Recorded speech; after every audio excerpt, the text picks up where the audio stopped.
Hello, this is Ed Rigsbee. I'm the Executive Director of the Cigar Peg, Philanthropy Through Fun. We are a 501c3 nonprofit public charity. Our stakeholders are professional speakers for the most part, and we do this Virtual Speakers Hall of Fame to help our members get known and to help you, the association exec and or the corporate meeting planner, to find some new faces, get some new ideas. All of these showcases are live, so it gives you an idea. If you were to hire this person to do a speech for your organization, you'll get a really good idea of exactly what you're going to get. So with that being said, today we have 4 keynoters, and we have a professional summarist or summarizer that stay on for the whole time, and you'll probably have a good time at the very end also. So let's get this thing kicked off. Penny Zenker. She's known as the focusologist. Penny is a former tech entrepreneur, turnaround specialist, and C-suite executive. Today, Penny is a sought-after international keynote speaker, a 2-time best-selling award-winning author. She was recognized by Success Magazine as a top 10 business book and received the prestigious International Impact Award. Her TEDx talk, The Energy of Thought, has surpassed 1 million views. And her podcast, Take Back Time, ranks in the top 3 globally, underscoring her mission to help others own their focus, stay adaptable, and maximize their potential. I give you Penny Zenker.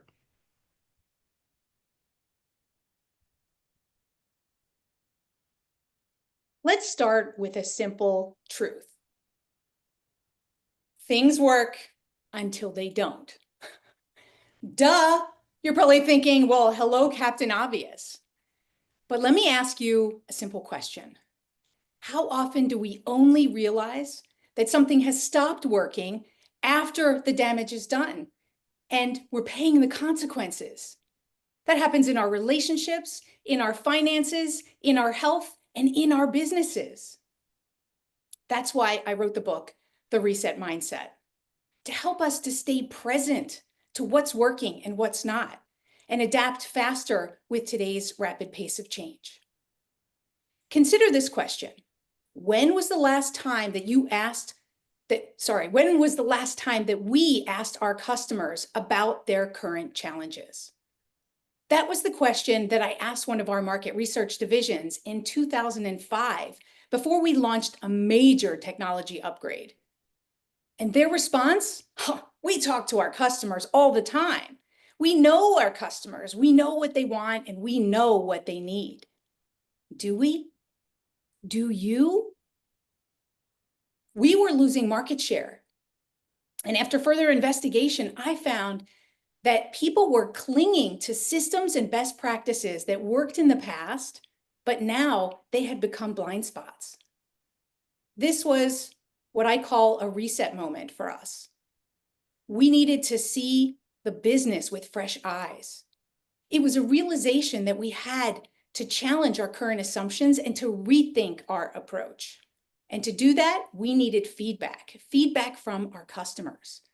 And an online survey, that just wasn't going to cut it. It wasn't going to give us the depth of conversation that we needed. So we ran a workshop with our customers, but also our prospects, to better understand how their needs were changing and what shifts they were experiencing in the marketplace. What we heard changed everything. They were under intense pressure to deliver faster insights to their leadership. While we were optimizing for accuracy and the entire industry was optimizing for accuracy, they were stressing over speed. We were about to spend hundreds of thousands of dollars on a solution that no longer fully represented our clients' needs.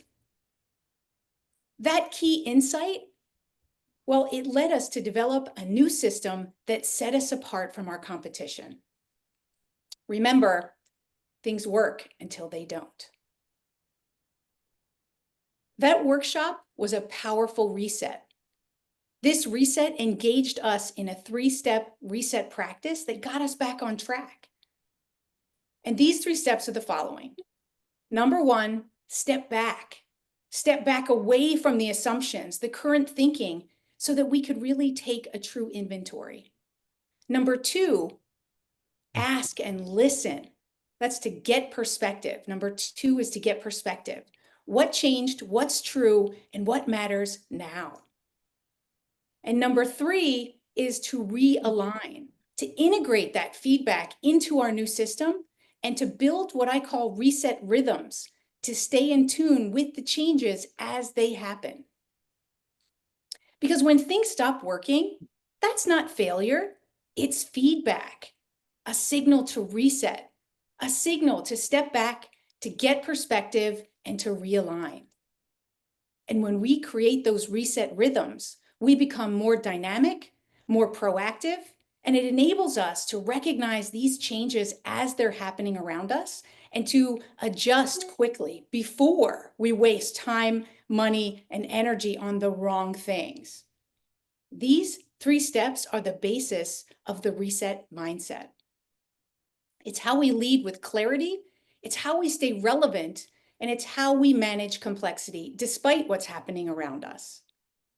So now, how does this apply to you right now? Well, if engagement is slipping, if your members' needs are changing or focus is shifting, if your team feels overwhelmed, or maybe your events are feeling stale, these are signals that you might be doing exactly what we were, investing your time, money, and energy in the wrong places. These resets, they help you to focus on what matters most, what matters to your team, for your members, and even for your daily schedule and your health and wellness. I use a Rubik's Cube as a metaphor for the complexity of our lives and how we navigate the complexity. I mean, this is a complex puzzle, so complex that it has 43 quintillion configurations. And when Erno Rubik created it in 1974, he didn't even know how to solve it. But today it can be solved in 5 seconds. That's crazy, right? My kids would say, sick. So this completed cube, it represents that we can solve complex problems and reach seemingly impossible goals, and much easier than you think. What does this mixed up cube represent? It's the chaos. It might be the perfect representation of how many of us feel every single day with the people, the projects, and the priorities that are all vying for our attention and pulling us in different directions. We're overstimulated, overcommitted, and overwhelmed. But listen, you might be surprised to know that this complex cube can actually be solved in just a few simple moves done over and over again. It's an algorithm. And the same is true in our lives. A few simple steps can help to take us from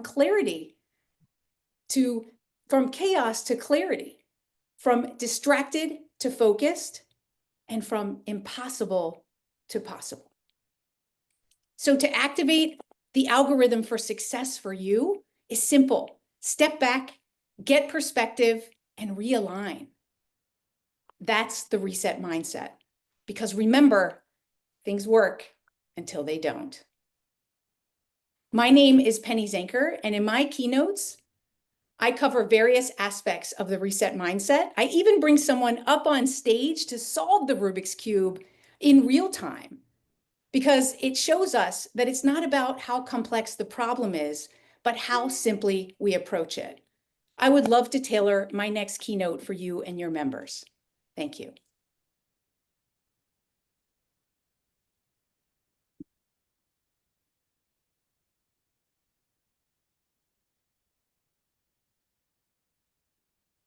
Penny, thank you very much. Appreciate that.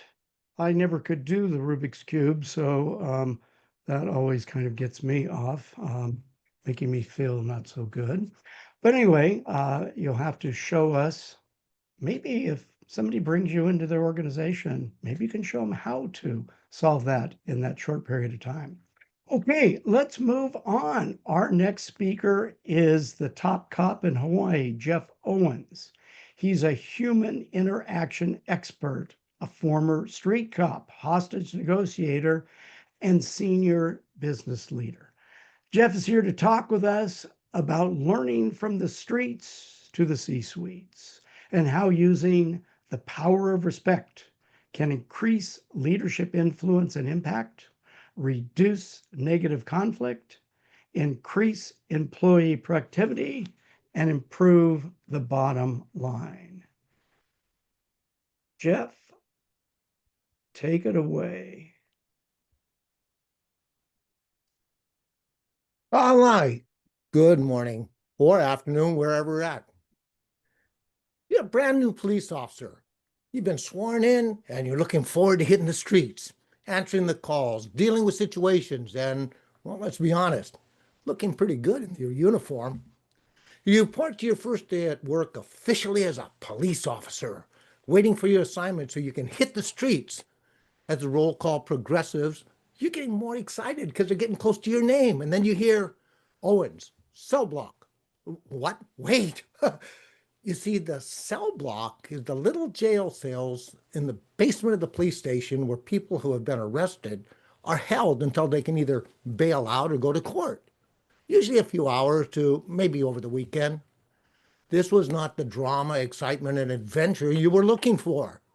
This is smelly drunks, petty thieves, strung-out addicts, and that business person who had too many martinis after work and got arrested for drunk driving on the way home. Well, I decided, hey, after all, I can't change this, so I might as well try to make the best of it. And who knows, maybe some of those guests could be interesting people. A few months into the assignment, I had a special guest. Let's just call him Frank. A well-known organized crime hitman being held in protective custody for about a week while his attorneys worked out a plea deal with the homicide detectives and prosecutor. Since he was going to be there in the basement for so long, now and then I'd let him out of his cell so he could walk around a little bit inside there, and then we'd go and sit at my desk and talk. Nothing special. General conversations. I'd ask his opinion on current events. I just about people in the crime world we both knew. Me more knew about. He actually knew them. He brought up a little about himself, and I asked questions to learn more about him. I wanted to know his journey to where did he get where he was. I mean, this was a very unusual. And he would tell me. I asked questions, and that gave me information, which gave me understanding. That allowed me to develop empathy, and we built rapport. Yes, he was a very bad man who did terrible things. Empathy didn't mean I liked him or excused his behavior. It meant I understood he was still a person. And rapport allowed him to open up to me and share information with me. On the day the detectives came to pick him up, I unlocked his cell, walked him to the front, and gave him into the custody of the detectives. As they were walking away, he took a couple steps, paused, turned to me and said, "You're the only cop who ever treated me with respect." I figured that would be the last I ever saw him. Fast forward about 4 years. I'm now an undercover vice cop. Long hair, beard. It's about 1 a.m. in the morning, and I'm sitting in the driver's seat of a van in a dirt lot with 2 other cops conducting surveillance on an organized crime operation. I thought we were in a well-hidden spot. I was wrong. Suddenly, the headlights of a large sedan hit from the driver's side. 3 large, hulking men with their hands up under their shirts quickly got out and positioned themselves where they could put us in a 3-way crossfire without risk to themselves. These guys knew what they were doing. A 4th man exited the sedan and slowly walked towards us. Clearly, the guy in charge. His backup goon behind and to one side so he'd have a clear shot if something went wrong. I told the other cops to pretend they were sleeping, and I'd been watching through, partially closed eyes. As the 4th man walked up, I did my best, waking up kind of act like, hey, yeah, what's up? As I opened my eyes, there was Frank. There was no doubt that he recognized me. He knew I was a cop and we were watching his boss's operation. I remember thinking, I'll never even get my gun out and get a shot off once they open up. Frank looked at me, and I could see he was thinking. Suddenly, he called out to his henchmen, "Just some drunk sleeping it off. Go back to the car." Glancing over his shoulder, he gave a silent command to his backup, who immediately turned and walked away. Frank was not somebody you disobeyed in his world. Frank turned to walk away, and after a couple of steps, he paused, turned and looked at me and said, "You're the only cop who ever treated me with respect." He walked to the car and they drove off. Respect is one of the most powerful yet underutilized tools we have to create connection and rapport, increase leadership, employee engagement, innovation, sales, closing, customer service, and increasing the bottom line while reducing the destroyers of organizations like workplace violence, sexual harassment, unlawful discrimination, and negative conflict within the teams. There is an epilogue to the story. When I completed my about a year-long assignment in the cell block, I received my first performance evaluation. The captain had written, "Treats people with respect, and in return is respected." I never forgot those words, and I attribute it to my success as a street cop, a hostage negotiator, law enforcement leader, and in the business world. Let's be honest, it's not always easy to be respectful. Some people make it very, very hard. But respect is not about being soft or excusing poor performance. It's about being effective in your interactions with others. Recognizing that people want to be seen, to be heard, to feel valued and have a sense of meaning. It doesn't mean giving in. It means giving regard. In my presentations and the work I do with organizations across industries, I teach leaders and teams a strategic formula to put the real-world power of respect into action, even when it isn't easy. The formula is simple. Respect yourself, respect the other, respect the situation. But simple is not always easy. If you want to learn more about how you can put the power of respect into action in your organization to create trust, increase influence, collaboration, and reduce the risk of negative events, let's talk. I promise it will be a respectful conversation. Thank you. Thank you, Jeff. Appreciate that.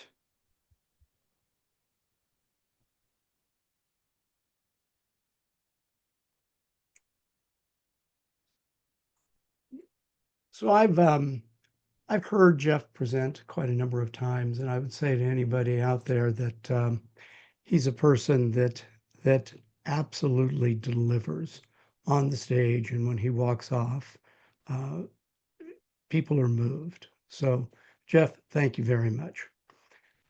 Number 3 speaker for the day is Lynell Green. She is a highly accomplished strategic management consultant and executive coach, renowned for her expertise in unleashing leadership potential and fostering strategic growth. With many years of experience, Lynell has successfully worked with an impressive roster of clients, including industry leaders at Meta, Netflix, X, Microsoft, and Hilton.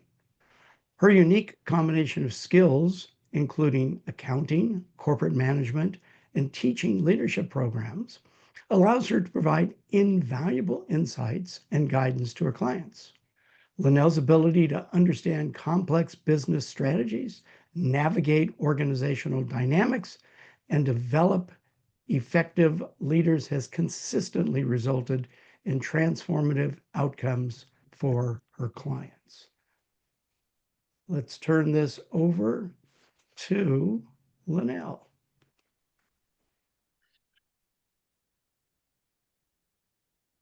Hello, everyone. Welcome. Well, I want to ask you a question today. Do you realize that 23% of professionals join an association during their professional career? And you may say, well, of course, Lynell, of course I know that. Well, what are the top 5 reasons that professionals join associations? You can guess, and I'm going to tell you. Statistically, and from the research, the top 5 reasons professionals actually join associations. Number one, they want professional development and education beyond what they can get doing research on Google or AI or anywhere else. They're expecting their association to help them grow and develop. Secondly, networking opportunities. They want to meet the industry leaders and they want to meet additional peers that they can have relationships with. That's the second reason. Third reason, they want access to industry information and resources beyond what they would get on the surface. So they're expecting their association to give them insights that they wouldn't get anywhere else. Fourthly, the fourth reason is they want enhanced professional credibility. They want to be able to say, hey, I belong to this association and I'm serious about this business that I'm in. And there's many associations that also give them the opportunity to get additional certifications, and credibility. So that's another reason people join. And the fifth reason is they love having an organization that is advocating for them out in the workplace and also involved in communities. So those are the top 5 reasons that professionals join associations. And you might look at those 5 and think, well, wait a minute, hold on. In this day and age, AI can help them with that professional development. AI, LinkedIn, and all the other networking and things that we're involved in virtually can help them get involved and with industry leaders and get connected to peers. All of these things, if you look closely, can be replaced by some form of technology. All of them except one. And that is the desire to belong. That's something AI can't deliver for them. AI can't substitute human connection. So many times, although these are the top 5 things people say they want, at the end of the day, what distinguishes associations from just information is that sense of belonging.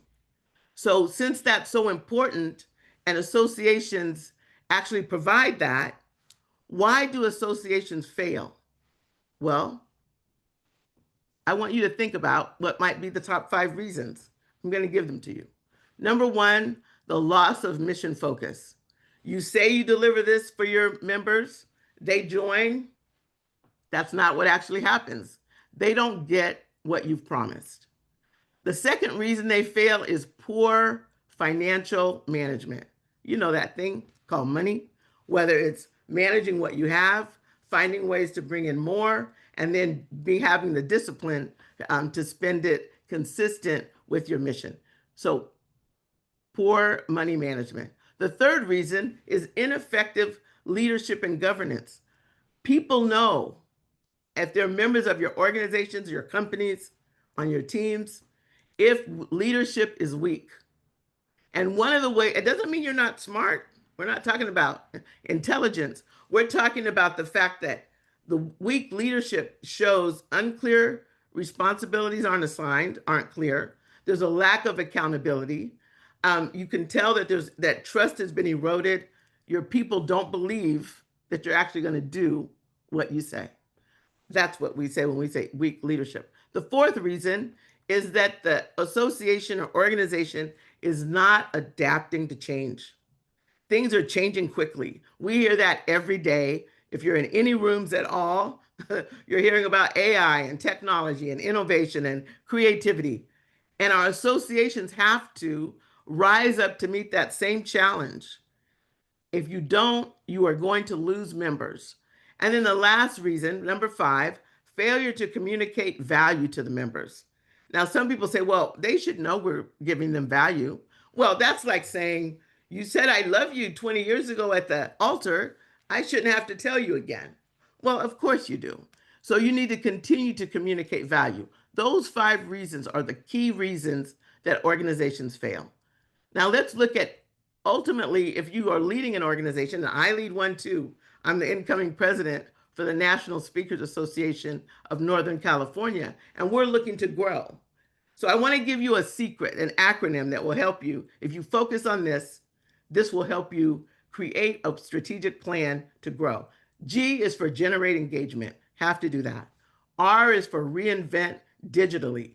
O is to offer value. W is to widen your revenue streams. T is to tailor the community. Have people get connected and experience that belonging. And H is highlight benefits. So if you want to grow, those are the keys. Lastly, it takes a great team of leaders in order for that to work. So I want to remind you about how geese fly, right? We all know that they fly in formation, and we know that they can now travel 70% further because they are flying in that formation. One of the secrets of that formation is what they call upwash. They actually embrace allowing the one in front to help the one in the back, and everybody gets lifted, and everybody can fly further, and everybody can actually conserve energy and be more effective with upwash. So I invite you to look at your strategy. Are you bringing upwash to your organizations, to your teams, to your associations? If you are looking for a way to bring in a speaker to help you encourage and uplift your audience, my name is Lynell Green, and I'd love to help you do that. Thank you. Thank you, Lynell. I appreciate that. I'm sure that there's a lot of associations that definitely need to work on growth, so that's awesome. Our next speaker, a little hard to say her name. I have problems with it, but I'm going to try to do a good job. It's Maartje van Krieken. Now, as an American, I don't do European names well, but Maartje, I hope I didn't blow it too bad. Anyway, Maartje helps companies do more than survive chaos. She teaches them how to lead through it. With a background in frontier oil and gas projects, disaster response, scaling startups, and business triage, she now advises executive teams on how to operate in volatile, high-stakes environments. Her tools are fit for purpose, her stories are real, and her frameworks work when everything else breaks. Please welcome Maartje. Thank you, Ed. Maartje, indeed, well pronounced. Live from New Orleans, the original pirate capital of the US. So Jack Sparrow, he was the lead character in Pirates of the Caribbean, played by Johnny Depp. And he has a compass. He has a compass that doesn't actually point north. It points to whatever he wants most, even if he doesn't know what he wants most, and even when everything around him is chaos. Wouldn't it be awesome if in the current volatile and uncertain business climate, you would have a compass like that? A compass that would actually help you make the right decisions and point in the right direction when your plan failed and the pressure has spiked. Well, at the end of the talk, you will have fun. I actually call it the chaos compass. Where do you get one, you might ask? Well, I developed mine over 3 days travel off the northeast coast of a Russian island called Sakhalin. This is in Arctic waters, and at the time we were trying to get an oil platform up and running there. This platform was part of what was at the time one of the biggest oil and gas projects in the world. It was also light years almost over schedule, really insane. It was billions over budget, and it was in a lot of political turmoil. Safe to say that everybody working on the project was strained. We'd been battling the odds. We were extremely under-resourced. And because we were coming to the end of things, our contractors had long since disengaged.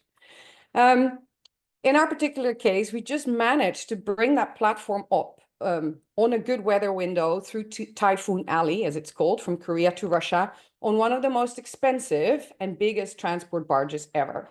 Not a mean feat in itself, but now we had a really short weather window left to actually get this thing up and pumping oil. The platform itself was not necessarily something very exciting. It was a pretty standard design, except that they'd taken a standard design and then arctified it, because nobody had ever built a platform like this for this kind of climate. So what they literally did to insulate it is put the equivalent of industrial mattresses against all the walls. They just padded the heck out of that thing. Great. But it now meant that we were left with this really claustrophobic asset, right? There was really very little space to maneuver inside that thing, and there's still lots of work to complete. Because of all the extra insulation, we also were really constrained on the amount of beds we had on board, and hence the people we could put there. It's kind of ironic with all those mattresses there, isn't it? Our planner particularly went on and on and on about 53 drillers. I will forever remember that exact number, because it got repeated so often. 53 drillers took up 2/3 of the bed capacity, and we're making absolutely no progress. Why? Because the drill floor kept freezing. Yeah, honest. In this over-insulated thing, the drill floor, the most important room of all, kept freezing. And really, so did the people. We were just blame gaming. Everybody was looking at everyone else, hoping that somebody would take charge, or that maybe a magical fairy would show up and wave a magic wand and resolve the situation. We were done. We were tired. And that's exactly what happens in situations like this. When you're hit by a business storm like this, there's already been this buildup. And so people panic and then go from panic into no longer caring into apathy, because nobody knows where to start. And that's where the chaos compass comes in.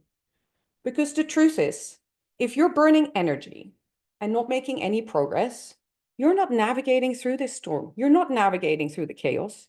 You're drifting, and you have no idea where you're going to end up. So let's talk about this compass and this situation. My compass has 8 sections, as I would call them. The first one is called Get Your Bearings.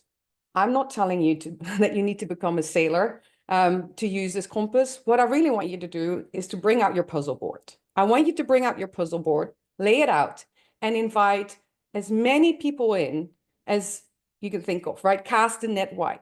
You bring them in and you ask them to bring their pieces. The difficult thing about this puzzle is that you're never going to know what the actual picture is supposed to look like. You're not going to get the front of the box. You also don't know how many pieces they're supposed to be. But that's not the point of the exercise, because with everybody bringing in their pieces, you at least are no longer flying blind. Everybody can see what is known, what we do have, and also can see and notice on the board the gaping holes, all the risks and the uncertainties that are there in between the pieces you have. You've also just seen who brought in what, and now you know who's tuned into which sides of the situation. So next step is 2 is find your safe haven. Again, as a sailor, when the storm's hitting, I have no idea if it's going to get worse or not. I also have to first check how safe everyone is. In the business context, this is about figuring out whether you actually need to halt or pause operations in certain sections or in certain areas in order to actually tackle the current storm. Or if there is no way that you can halt anything, can you pause enough that you can create some space for people to breathe, to calm down and get their brains back into working gear, right?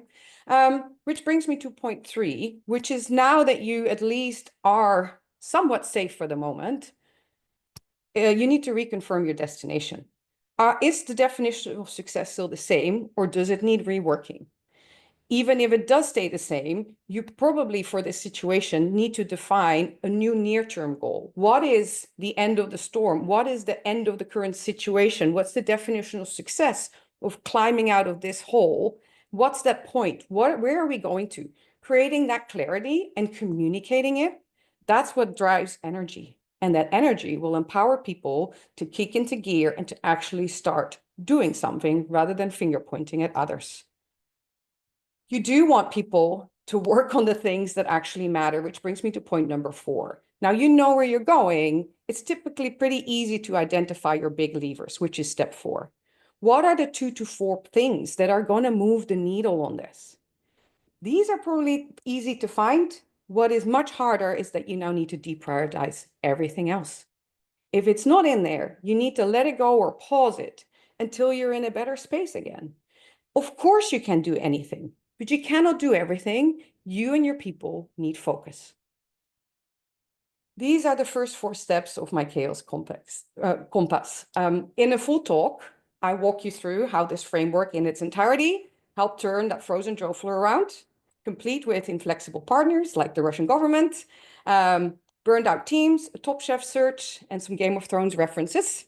I'm not going to tell you because I want your compass to turn to what you want most, which is me at your next events, because I bring ideas, not just ideas, but frameworks, tools, and unforgettable stories that help leaders turn chaos around and thrive in turmoil. Thank you, Ed. Thank you, Maartje. That was awesome. I want one of those compasses. I loved Pirates of the Caribbean. As we move on, our last speaker is a treat. Dale Irvin, who is an inductee already into the Virtual Speakers Hall of Fame, his superpower, his super strength is being a meeting summarizer. It's fascinating how he can go to your meeting, go to the sessions, take notes, listen, and come back at a general session or lunch or a meal or whatever. And he comes up with the most amazing perspectives on your meeting. It really engages your attendees. Dale, I don't want to steal all of your thunder, so I'll let you tell them more about what you do, and I'll let you give a little example of your observations of the showcase. I give you Dale Irvin. Well, thank you, Ed. I've never been called a treat before, so that's a good start. Thank you very much. I am a professional summarizer. I believe I am the only one in existence. And what I do is I listen to meetings, I attend meetings, and then I take notes. And once or twice a day, we'll recap everything that has happened into something very easy to understand and quite memorable. I specialize in virtual meetings, which people have trouble making them fun. This makes them fun. It also keeps their attention. That being said, here's what I gleaned from today's 4 speakers. We first started out with Penny Zenker, who is a focusologist, and that's something that you have to be very careful in both spelling and pronouncing because it can be very, very difficult. And she said, things work until they don't, except for my Uncle Stu, who has never worked, and we don't expect him to. And you have to know how your clients' needs are changing. Just like a baby, you need to know when they need changing, many times for the same reason. And then the 3 steps to succeed, to reset your mindset, I said, is to step back, get perspective, and realign. And these are the same steps I follow when I drink. I step back from the bar because I don't want to spill anything. And then I get perspective, trying to remember exactly where I am. And then I realign everything and call an Uber. All right, and then finally the Rubik's Cube thing. Those are fascinating little devices, and she said that now it can be solved in 5 seconds, which I can't possibly do that. It takes me at least about 5 minutes to peel off all those little colored squares and repaste them where they belong. So I don't know how anybody can do that in 5 seconds. And we heard from Hawaii's top cop, Jeff Owens, who was his first assignment was to the cell block, which ironically is where we first met. And there he met Frank the Hitman. I used to be a hitman in school. All the kids would come up and hit me for no reason whatsoever. But this was very different. And he had empathy with Frank, which was really good because several years later, Frank didn't kill him, which is a good thing. And so the moral of what he has to say is, if you have a bad guy, or if you meet a bad guy, give him respect. Give him respect, your wallet, your phone, and your shoes if he asks for them. And respect is very important. You can always remember it by saying, RESPECT, tell me what you mean to me. A little Aretha Franklin. I'm not really a singer. So then we heard from Lynell Green, who said that 23% of professionals join associations, and they join it for education, networking, a lot of other things. She didn't mention, however, at the convention, open bar on the first night. That's a lot of reason a lot of people will join. And she said, AI cannot substitute for human connections unless you make your own little characters out of AI. And then we have lovely discussions then. And she asked why associations fail. A lot of reasons: loss of mission, value. I joined the Professional Procrastinators Association, and we haven't even met yet. So, they need this kind of information. And then she said, you're supposed to say I love you every 25 years, apparently. So I'm going to put that down on my calendar. I don't want to miss that. And then gave us the pattern to grow, and it was an acronym of growth, GROTH. If you want to grow, however, especially I like to garden. First, you need water, then you need to tend to it, then you need fertilizer. Of course, this acronym is WTF. All right. Then finally, we heard from Maartje van Krieken. And I say that because I speak several languages. I speak French, Italian, and Thousand Island. So I'm very well versed. And she said, New Orleans is the pirate capital of the country. So the people in Pittsburgh may take offense to that. They have their own ball team that'll not do that. And then a chaos compass. I had one. If you take a regular compass and just set it on top of a magnet, now you got a chaos compass. It'll spin around like nothing. And then she said, get your bearings on your puzzle board. And you're referring, I guess, to jigsaw puzzles, which I have always found to be very difficult. I'm working on one right now. I'm about halfway through it. I'm very proud because on the box, it says from 5 to 7 years. So I'm way ahead of schedule on that one. And I guess then the last thing is, always remember, compasses always point north. And I wonder what would happen if you're at the South Pole. I don't know. I've never been there, but that's got to be a chaos compass. Anyhow, I would like to do this for your meeting. It makes everybody laugh. It makes everybody listen, and they go away thinking about something in a humorous fashion. It's worked for a lot of companies all over the place. And like I said, primarily I'm working in the virtual market to make any kind of virtual meeting more fun. Thank you very much. Thank you, Dale. Appreciate it. Yeah. Want to thank everybody that took the time to come and watch today's Virtual Speakers Hall of Fame. Thank the participants. Thank Dale. And remember, just reminding everybody, if you registered for this, you will get in December an opportunity to vote for who will be the inductees for the Virtual Speakers Hall of Fame for this year. So please take advantage. And as Dale says they do in Chicago, vote early and vote often. Again, all of the speakers, their videos will be at the Virtual Speakers Hall of Fame. There will be a link to their website. You can connect with each person directly. You don't have to go through the Cigar Peg or Speakers Bureau or anything like that. Feel free, connect with each person, make your best deal. Thank you so much. That's all for today. See you in a couple months. Bye-bye now. All right. Thanks, Ed. Thanks, everybody. Thank you.